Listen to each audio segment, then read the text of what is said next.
Assalamualaikum warahmatullahi wabarakatuh. Perkenalkan, saya Saroh Rizkiatin, NIM 2041050010080 dari kelas Perbankan Syariah 3. Di sini saya akan menjelaskan materi tentang Ba'i Tawaruk. Pengertian Ba'i Tawaruk. Dalam bahasa Arab, akar kata dari tawaruk adalah warik, yang artinya simbol atau karakter dari perak atau silver. Tawaruk dapat juga diartikan dengan mencari perak, uang, atau harta. Sama dengan kata ta'alum, yang artinya mencari ilmu, belajar, atau sekolah. Kata tawaruk dapat diartikan dengan lebih luas, yaitu mencari uang tunai dengan berbagai cara, yaitu bisa dengan mencari perak, emas, atau koin yang lainnya. Secara terminologi, istilah tawaruk banyak terdapat dalam buku-buku fikih Hambali. Mereka mendefinisikannya sebagai seseorang membeli barang dengan cara mencicil, kemudian menjual barang tersebut secara cash kepada pihak ketiga, selain penjual pertama, dengan harga yang lebih murah untuk mendapatkan uang tunai atau likuiditas. Tawaruk adalah bentuk akad jual-beli yang melibatkan tiga pihak. Ketika pemilik barang menjual barangnya kepada pembeli pertama dengan harga dan pembayaran tunda, dan kemudian pembeli pertama menjual kembali barang tersebut kepada pembeli akhir dengan harga dan pembayaran tunai. Harga tunda lebih tinggi dari harga tunai, sehingga pembeli pertama seperti mendapatkan pinjaman uang dengan pembayaran tunda. Dasar hukum tawaruk.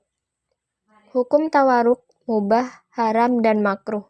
Ulama yang mengatakan hukum tawaruk mubah beralasan transaksi ini berbeda dengan ba'i inah karena barang tidak kembali ke penjual pertama. Ulama yang memperbolehkan tawaruk bersandarkan pada kaidah umum bahwa hukum asal dalam jual beli adalah halal. Firman Allah Subhanahu wa Ta'ala, Quran Surat Al-Baqarah ayat 275. Wa ahallallahu al-bai'a wa harramar riba. Artinya, dan Allah telah menghalalkan jual beli dan mengharamkan riba. Quran Surat An-Nisa ayat 29. Ya ayyuhalladzina amanu la ta'kulu amwalakum bainakum bil batili illa an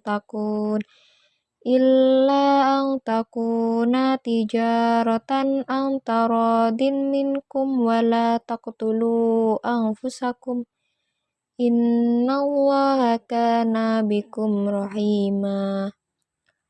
Hai orang-orang yang beriman, jangan kamu memakan atau mengambil harta-harta saudaramu dengan cara yang batil, kecuali harta itu diperoleh dengan jalan dagang atau perniagaan yang ada saling kerelaan atau sukarela dari antara kamu.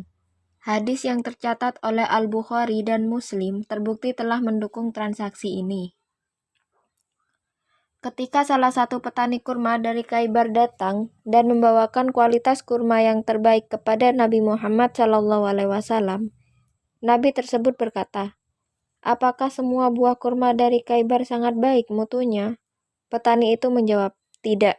Saya menukar 2 ukuran kilogram yang kualitas kurma yang rendah untuk 1 ukuran kilogram yang bagus.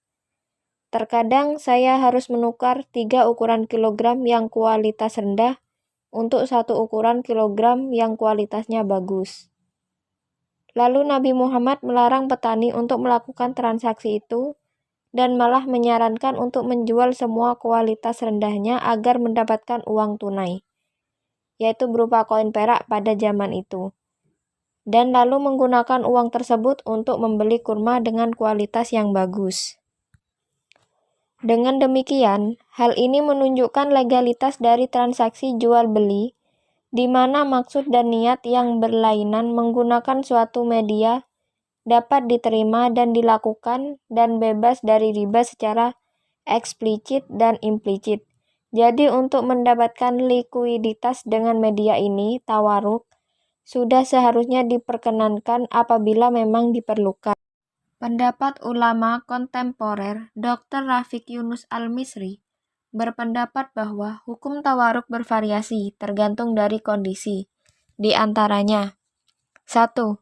Jika ketiga pihak yang terlibat dalam tawaruk mengetahui bahwa tujuan utama dari pembeli menggunakan transaksi tawaruk adalah untuk mendapatkan uang tunai, maka mereka semua berdosa. 2. Jika dua pihak mengetahui bahwa penjual telah menggunakan transaksi tawaruk untuk mendapatkan uang tunai, maka mereka berdua berdosa. Namun jika mereka tidak mengetahui maksud yang sebenarnya dari penjual, maka mereka tidak berdosa. 3. Seseorang diperbolehkan melakukan tawaruk hanya dalam keadaan sangat membutuhkan atau terdesak. Berdasarkan poin 1 dan 2 di atas, dapat dikatakan bahwa tawaruk diperbolehkan jika tidak bersifat dikondisikan oleh pihak-pihak yang terlibat. Adapun poin 3, lebih menekankan bahwa tawaruk diperbolehkan hanya untuk memenuhi kebutuhan yang benar-benar dibutuhkan atau mendesak seperti untuk membayar hutang atau untuk berobat. Wahbah al-Zuhaili menegaskan karakteristik dari tawaruk yaitu tujuannya bukan untuk memperoleh komoditi, tetapi digunakan untuk menutupi niat memperoleh likuiditas. Tawaruk dan inah pada dasarnya sama sebagai praktek riba. Wahbah az-Zuhaili mengatakan bahwa para ulama sepakat untuk melarang transaksi itu jika terlihat tanda-tanda bahwa mereka berniat untuk melakukan riba. Namun, mereka berbeda pendapat jika tidak ada tanda-tanda yang bermaksud untuk tujuan riba.